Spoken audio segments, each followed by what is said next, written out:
Good evening. This is a special coverage of the coronavirus crisis using the combined forces of News 5 and Signal TV's One News, Radyo 5 and 1PH. COVID-19 cases in the country is nearing the 9,000 mark, as seen in the latest tally of the Health Department. We now have 8,772 COVID-19 cases, with 284 new cases recorded in the past 24 hours. The good news is the DOH has registered 41 new recoveries, bringing in a total of 1,084 patients who have recovered from the illness. Unfortunately, COVID-19 took 11 more lives, putting the death toll now at 579. Health Undersecretary Maria Rosario Vergeire says that 46% of the new confirmed cases were recorded in Metro Manila, while 41% of the cases were from Barangay Calunasan in Cebu City. The number of COVID-19 patients among health workers increased to almost 1,700. No fatalities, however, were recorded for those in the medical field. 256 healthcare workers have also recovered from the SARS-like disease. Labor group Kilusang Mayo Uno took their May 1 protest online, insisting that the Duterte administration has left the country more vulnerable not only to COVID-19, but also to further labor issues. The online protest was done through the video conference app Zoom. Protesters can be seen holding placards, calling the need for mass testing and the shift to a medical and health-based approach in dealing with the COVID-19 crisis. In a speech before online protesters, KMU Secretary General Jerome Adonis warned that a prolonged lockdown may result to retrenchment in some sectors as employers strive to cut expenses. Adonis also condemned what he called militarization of government's COVID-19 response. Maharap po tayo sa pangmatagalang epekto ng pandemic na ito. At hindi handa ang gobyerno ni Duterte dyan. So therefore, ang iniisip po namin, lalo pa itong magre-resulta ng mga violations sa collective bargaining agreement na agreed before the COVID-19 pandemic. Magre-resulta ito ng malawakang tanggalan sa hinaharap. Bayan Muna Representative Carlos Zarate was also present in the Zoom protest. Zarate condemned the government's lack of foresight in implementing the lockdown, which he said has impacted the working class and poor communities the most. Apart from messages from other labor leaders, the group also conducted a 30-second noise barrage and burned an effigy of the president, similar to past traditions in Menjola. A day after the Social Welfare Department approved the extension of the Social Amelioration Program in select areas, some families are still confused as to who are really eligible for cash aid. The DSWD says those who feel they should receive financial assistance but are not qualified may file an appeal. Melos Baños with a story. Live-in couple Teodoro Riocales and Emeline Dumamag had to explain before the office of Valenzuela City Mayor Rex Gatchalian. Both of them applied for the government's financial aid under the Social Amelioration Program and were approved. Hence, each of them were entitled to receive 8,000 pesos, a decision that did not sit well for their neighbors. According to the guidelines set by the Department of Social Welfare and Development, the 8,000 peso amelioration will be given per family and not per individual. Bakit dalawang form binigay nyo? Hindi ho pwede yan na next time wag uulitin. Mariresolve natin to kapag isa lang sa inyo ang tatanggap. Kasi kahit na ano pang paliwanag natin sa mga kapitbahay na may sarili kang pamilya, nakikita nila na sa isang bahay lang kayo eh. Gatchalian says this is only among the many cases they encounter which slows down the distribution of the cash subsidy.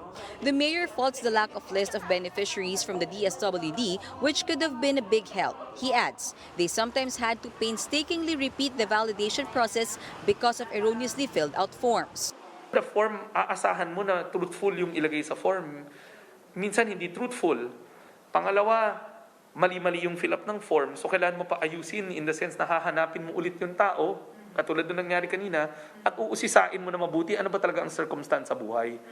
News 5 went to one of the payment centers in Valenzuela where the validation and payout of the amelioration for the qualified residents are being done. The process is organized and social distancing is observed. Valenzuela has more than 200,000 households, but the DSWD only allocated SAP payout for 82,708 low-income families or those earning below the poverty threshold of around 10,700 pesos per month.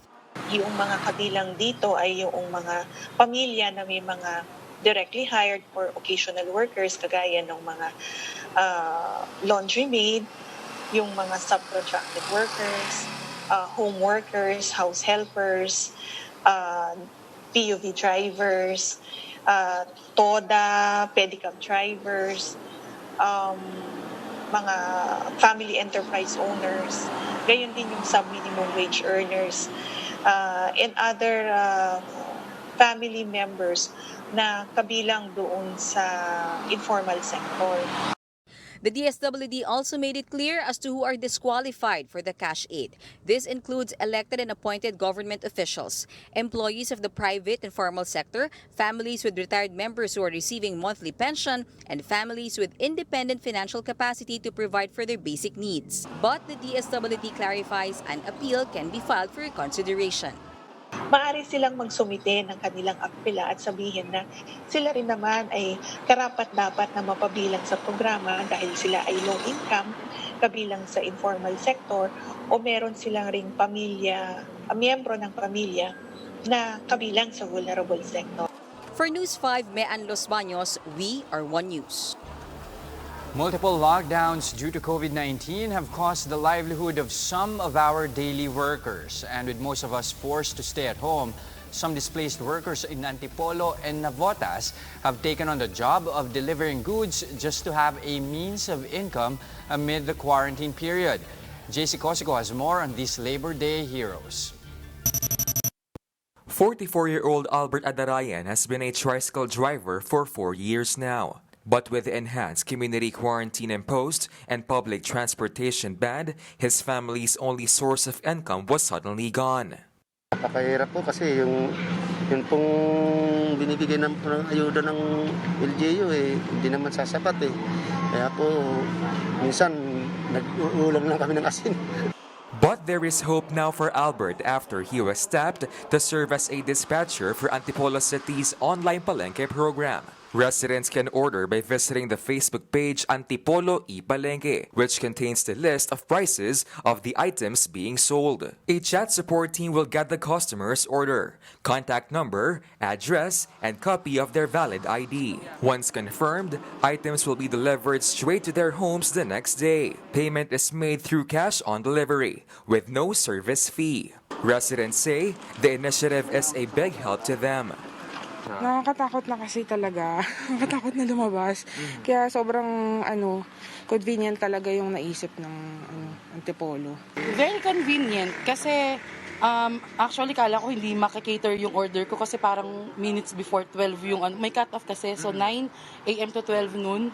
So nakuha ko siya, na-replyan ako naman, mabilis din naman.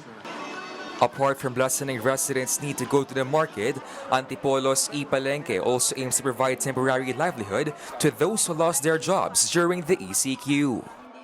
Goal ng ating ePalengke ay yung kahit paano makapagbigay ng trabaho doon sa ating mga kasamahan na nawalan ng kita, lalo na yung mga arawan. So kasama dito yung mga RTW na manininda po natin, at saka yung mga tricycle drivers na tigil pasada sa panahon ngayon. Store vendors of closed non-essential establishments were also tapped to help in the operations of ePalengke. Malaking tulong po sa amin to na binigyan kami ng trabaho ni ma'am. Hindi po namin alam kung kailan po matatapos itong natin. Kaya sacrifice lang po. Opo. With the lockdown extended, the Antipolo LGU plans to add more manpower to help in the operations of their ePalengke. The local government also plans to launch an online pharmacy or e-botica. Over in Navotas City, the Philippine Fisheries Development Authority, who manages the Navotas Fish Port Complex, hired 25 tricycle and pedicab drivers as delivery riders. The agency launched a delivery service under their Isda on the Go project. Under the initiative, customers may order products from the Navotas Fish Port by dialing the hotline 1525. If all goes well, the agency says it may continue the project even after the ECQ period to accommodate those out of jobs. We will adapt the new normal. So part of the possibility is that online sales and delivery on a door-to-door basis na. Lahat ng ating mga kasamang nandyan na may mga motorsiklo, mga kalalakihan at healthy ay tinap na natin na sila na yung mag-deliver ng ating mga products sa Isda on the Go all over Metro Manila. It's still unclear when exactly the pandemic will end, but at least for now, these folks have been given a job to answer their immediate needs. For News 5, JC Cosico, we are One News. More stories coming after a quick break. This is our special coverage on the COVID-19 pandemic. Stay with us.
Welcome back. You are still watching the special coverage of the coronavirus crisis using the combined forces of News 5 and Signal TV's One News, Radio 5 and 1PH.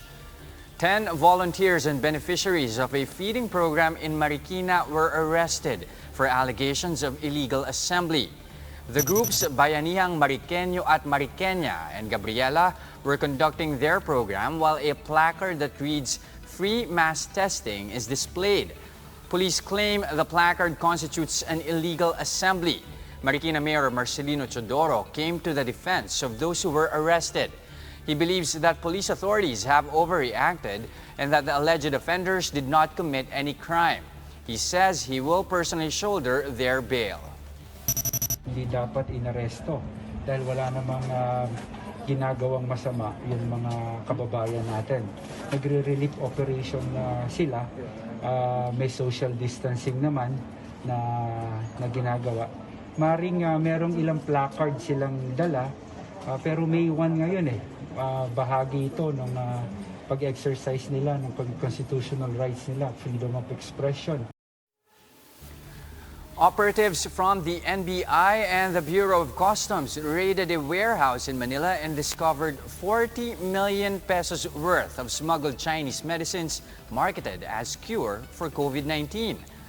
Authorities say the medicine, Yan Hua King Wen, is now highly in demand in the country for supposedly helping COVID-19 patients to recover. However, they warn that it could instead endanger their health as there's still no confirmation that the medicine can cure COVID-19. They reiterated that health experts have yet to develop any medicine or vaccine against the SARS-like disease. The NBI and Customs have already shut down the warehouse while its supervisor is now in custody. Social experts are worried that cases of domestic abuse will continue to surge as a global lockdown continues. They urge local authorities to assure that their residents feel safe in their homes. Marian Enriquez tells us more. In this cell phone video, a man is caught beating his partner with his own hands.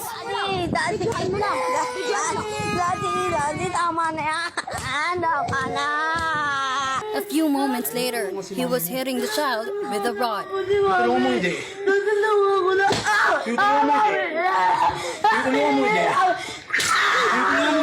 The man seen in the video is a contractual employee in MMDA.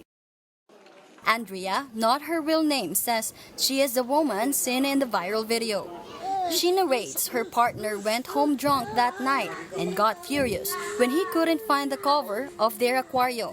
Sabi ko, pwede naman sigurong pagpabukas na lang yung paghahanap na yan. Then after po nun, sabi ko sa kanya, tanungin mo si ito, yung panganay kong anak, yung bata, tanungin mo baka alam niya. Ngayon, ganun din yung sagot, parang hindi niya nagustuhan yung naging sagot namin. Kaya, parang naano siya, parang ang tingin ko sa kanya, naging irritable siya dun sa sagot namin. Kaya yun, dun nagsimula yung pananakit niya sa akin. Andrea says she has been experiencing physical violence from her partner for 5 years now. But since the enforcement of the enhanced community quarantine, the abuse happened more often. That she said she can endure the pain.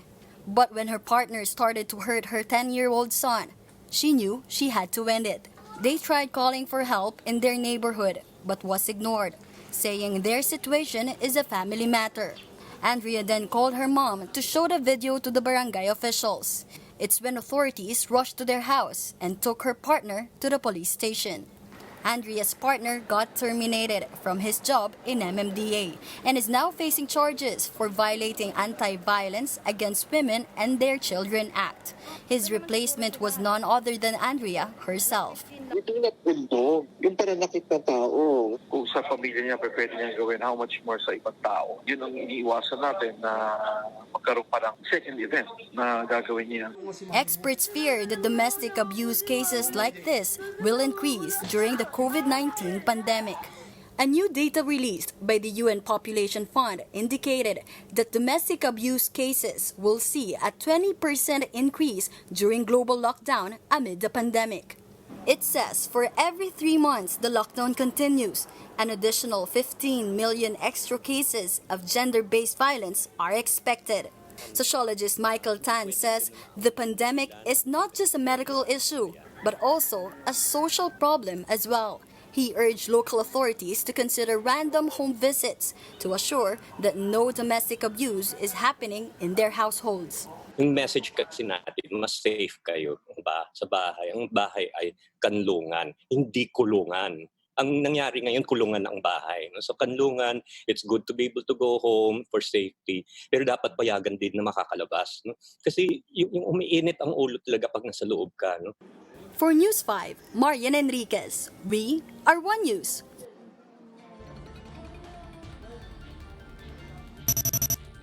In this cell phone video, 2 aquariums in Japan took to the internet their special shows featuring dolphins, penguins, and other sea animals. Their mission to keep kids and families company while locked in at homes. The Yokohama Hakejima Sea Paradise features bottlenose dolphins and beluga whales doing acrobatic performances in front of the media for preview. While at the Maxwell Aqua Park, Shinagawa in Tokyo, penguins grace the stage with projection map cherry blossoms.